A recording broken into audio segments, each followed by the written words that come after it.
ورئيس حركة حماس معا ليؤلف القلوب ويملأ من المحبة الكوب ويرجع الأمر إلى نصابه، ذلك أن الناس بفطرتهم تحب الوحدة ولا تميل إلى الفرقة، فالوحدة بين الناس عامل قوة، ومن ذا الذي لا يريد وحدة بين المسلمين؟ يا أيها الناس، إن الذي يزني بالنساء في بيوتهن يلبس ثوب صاحب الرقية فيعلن عن نفسه أنه راق يرقي المرضى، فإذا خلا بمحارم الله انتهكها، وإذا ما سألت عنه قالوا هذا يعني يأخذ بالرقية الشرعية ويشافي الناس. يا جماعة خافوا الله، هذا الزلمة بيشتغل في الخير، كيف تظنون به السوء؟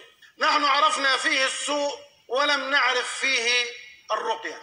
هو يعني مش شغل رقية، يعني كثير من الدجالين الذين يشتغلون بالرقى دجالين احنا عارفينهم يعني، بس هو بيسوي حاله انه شيخ ويعالج المرضى. الذين يسعون في صلحنا اولهم السيسي، والسيسي لا يصلى خلفه ولا يؤتمن في فراشه.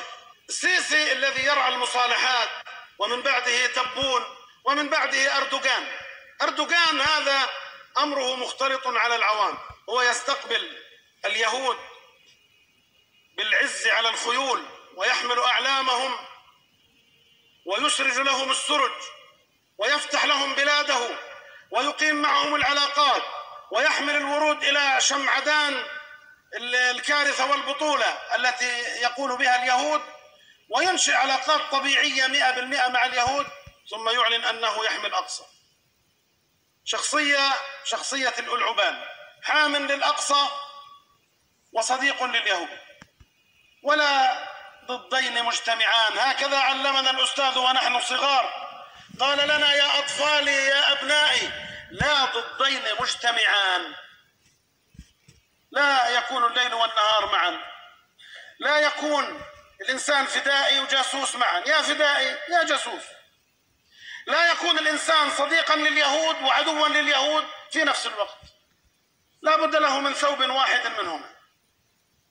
اختلط أمر هذا الرجل على العوام كما اختلط على أهل سوريا الذين انتخبوه وسعوا في دعايات له، ولما استقام له الأمر صار يهجرهم قسريا.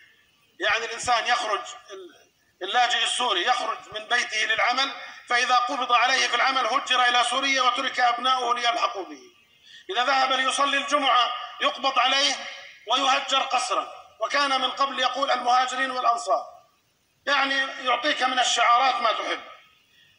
ونحن مللنا من الكذب، وقد ابتلعنا من الكذب ما يكفي لتعرفه أمعاؤنا. نأكل من الكذب منذ 100 عام، ألا يكفي أن نتعرف على طعم الكذب بشدة ما أكلناه وما ابتلعناه؟ حكامنا الذين يحكموننا يريدون أن يصلحوا أهل فلسطين حتى تنتصر فلسطين. أتدرون لماذا يريدون هذا الصلح؟ لقد اشترط عباس على حماس شرطا أوليا لا تنازل عنه، وهو أن تعترف حماس بالشرعية الدولية. طبعا معظم العوام شو يعني الشرعية الدولية؟ تعترف.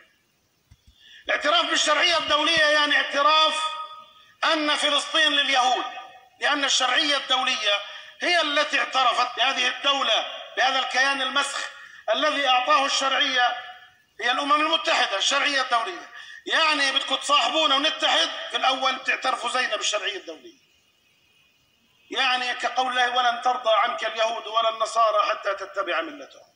إذا بتصيروا تعترفوا زيه بالشرعية الدولية بتتوحدوا. أي بلاها الوحدة، بلاها بتلزمش يعني. إذا كانت الوحدة تعني بيع فلسطين، ففلسطين بريئة منكم. فلسطين تتبرأ إلى الله من كل وحدة تقوم بين الفرقاء على أساس الاعتراف بالشرعية الدولية، أو على أساس الاعتراف بحق لليهود في متر واحد من فلسطين. هؤلاء عابرون جاءوا إلى هذه البلاد والأمة ساهية لاهية غافلة معرضة، وهذه أمة عددها ملياران لن تعجز عن تأديب أمريكا وبريطانيا وفرنسا، هذه الدول العقيمة التي لا قوة فيها حقيقة إلا قوة السلاح. وقوة السلاح في الدول حسب تجارب التاريخ لا تكفي للبقاء. فقد كانت الدولة العثمانية أقوى الدول في العالم في السلاح، لكنها لما تركت تطبيق الإسلام وفهم الإسلام انهارت.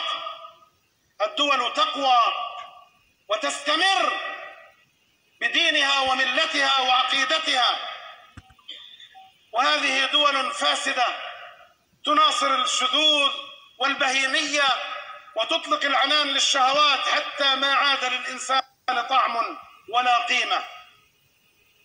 فيا أيها الإخوة الكرام،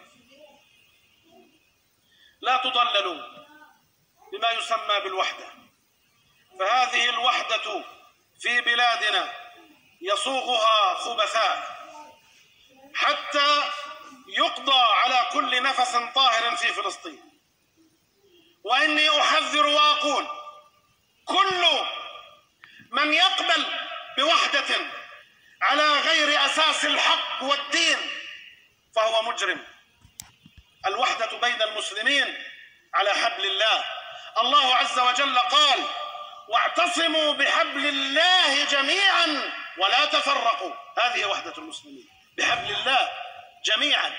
الله نهى عن التفرق عن حبل الله، ولم ينهى عن التفرق عن أوسلو. اللهم إني بريء من أوسلو ومن أذناب أوسلو ومن أتباع أوسلو ومن خونة أوسلو.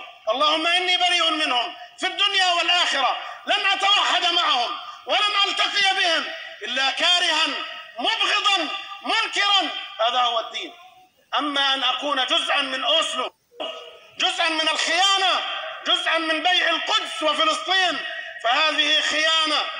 والله لو قاتلت عدوك 1000 عام ثم أعطيته بلدك لكنت في ميزان الله خائن خائن خائن. اللهم إنا نعوذ بك من الخيانة وأهل الخيانة والدعاة إلى الخيانة والسائرين إلى الخيانة والمحبين للخيانة والمستظلين بالخيانة والآكلين بالخيانة والبائعين بالخيانة والمشترين بالخيانة. ونعوذ بك يا مولانا من أهل الخيانة. اللهم اجعلنا من أهل الأمانات ومن أهل الدين ومن أهل الحق يا رب العالمين. عباد الله، إن الله يأمر بالعدل والإحسان وإيتاء ذي القربى وينهى عن الفحشاء والمنكر والبغي يعظكم لعلكم تذكرون. اذكروا الله يذكركم واستغفروه يغفر لكم وأقم الصلاة إن الصلاة تنهى عن الفحشاء والمنكر ولذكر الله أكبر والله يعلم